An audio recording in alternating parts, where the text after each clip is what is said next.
Scrotal ultrasound. The equipment we use for this scanning is the high resolution 7 to 14 megahertz linear transducer, and we prefer to have Doppler ultrasound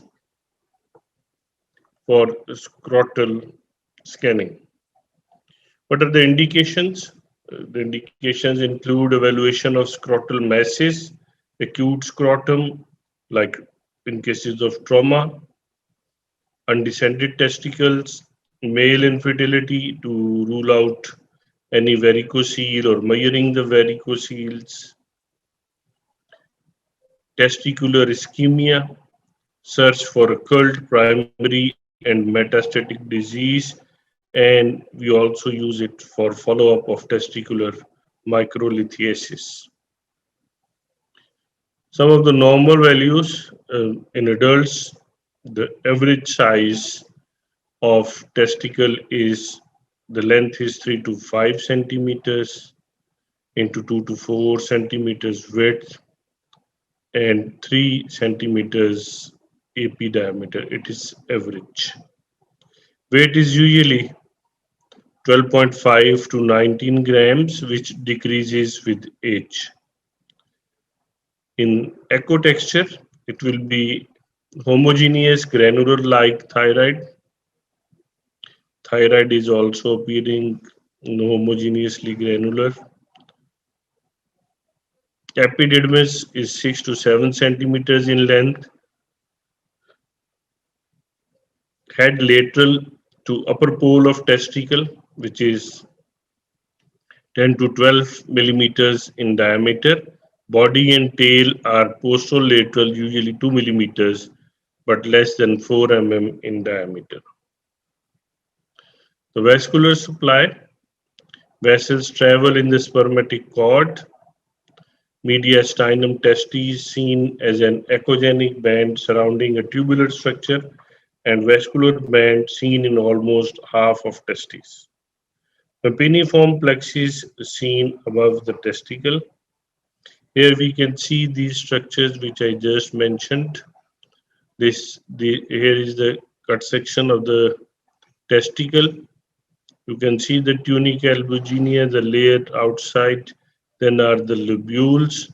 Here are the septas. We have rete testes, which is also called mediastinum of the testes. These are the aberrant ductules, the efferent ductules. Then is the head of epididymis, body, and then is the tail. And tail is continuous with ductus deferens. So this is how it appears. On ultrasound, here is a sonogram. We can see normal testicle. You can see the head of epididymis and a testicle.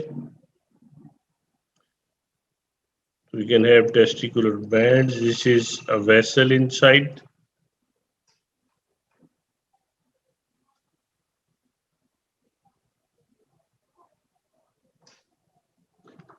In case of masses, ultrasound is almost 100% sensitive for evaluation of scrotal masses. It differentiates intra-testicular from extra-testicular pathologies. So the sensitivity will be 98 to 100%. So it differentiates intra-testicular from extra-testicular pathologies with a 98 to 100% sensitivity. The intratesticular lesions should be considered malignant unless proven otherwise. Most extra-testicular lesions are benign. And most malignant neoplasms are hypoechoic, but an echogenic lesion should not be automatically considered benign. Most patients present with a painless scrotal mass or swelling, and approximately 10% will present with metastatic disease. Seminomas are the commonest tumors. and peak incidence in the 4th to 5th decades. Commonest type in cryptorchid testes,